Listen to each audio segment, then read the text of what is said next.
उचित नाही आणि त्यामुळे त्यांनी आंदोलन देखील मागं घेतलं पाहिजे। आज जेव्हा काही त्याच्यामध्ये अडथळे होते, काही बाबी अस्पष्ट होत्या अगोदरच्या GR मध्ये, त्या देखील आम्ही सुटसुटीत सुलभपणे दाखले कसे मिळतील ज्यांच्या कुणबी नोंदी जुन्या आहेत त्यांना। त्यामुळे सरकार पूर्णपणे सकारात्मक आहे आणि त्यामुळे आंदोलकांनी सरकार सकारात्मक असल्यामुळे आंदोलन एकतर करायला नको होतं, दुर्दैवाने ते झालं।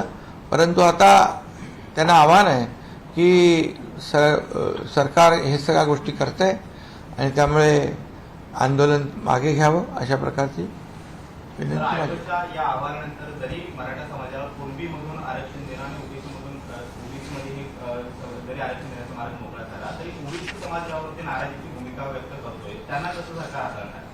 नाही, यामध्ये मी पहिल्यांदाच सांगितलं की सरकारची भूमिका कुठल्याही समाजाचं आरक्षण काढून दुसऱ्या समाजाला देण्याची भूमिका नाही।